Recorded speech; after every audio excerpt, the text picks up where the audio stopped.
இன்றைக்கி என்ன பார்க்க போகிறோம் அப்படின்னா, அது வந்து பிளாக் கலர் வந்து ஒரு நைட்டி கிளாத். அந்த நைட்டி கிளாத்தில் வந்து நைட்டி எனக்கு ஸ்டிச் பண்ண வேணாம் அப்படின்னு சொல்லி ஒரு மேலே வந்து ஒரு அந்த நைட்டி கிளாத்தில் இருக்கிற பூக்கு மேய்ச்சா ரோஸ் கலரில் ஒரு ப்ரோகேட் ஃபேப்ரிக் எடுத்து கொடுத்து கஸ்டமர் வந்து எனக்கு ஃப்ராக் மாதிரி ஸ்டிச் பண்ணி கொடுங்க அப்படின்னு சொல்லியிருந்தாங்க. அம்பர்லா ஃப்ராக் தான் ஸ்டிச் பண்ண சொன்னாங்க. நான் வந்து போட்டு பார்த்தேன், அம்பர்லாவுக்கு வந்து அந்த கிளாத் பத்தவே கிடையாது. அதனால நான் பேனல் கட் போட ஆரம்பிச்சிட்டேன்.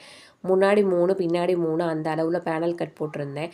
எப்பயுமே பேனல் கட் போடும்போது நல்லா தான் மெஷர்மெண்ட் எடுக்கிற மாதிரி இருக்குது. கடைசியில் பார்த்தா ஒரு பக்கத்துக்கு மட்டும் பேனல் போட்டு இன்னொரு பக்கத்துக்கு இல்லாமலே ஒரு குளறுபடி ஆயிடுது. அதனால் இன்றைக்கி கொஞ்சம் கவனமாகவே பேனல் கட் போட்டு அது மெஷர்மெண்ட்லாம் போட்டு ஸ்டிச் பண்ண ஆரம்பிச்சிட்டேன். மொத்தம் 6 கிளாத் இருந்தனால என்னால் சுத்தமாக வெட்டவே முடியலை. நான் நான் தான் வீக்கா இல்லை என்னுடைய கத்தரி வீக்கானே எனக்கு தெரியலை. 3 கிளாத்தாக தனித்தனியாக எடுத்து தான் வெட்டினேன். அந்த டாப் ரோஸ் கலரில் வந்து இந்த பிளாக் கலரை வந்து வச்சு டிசைன் பண்ண சொல்லி கேட்டிருந்தாங்க.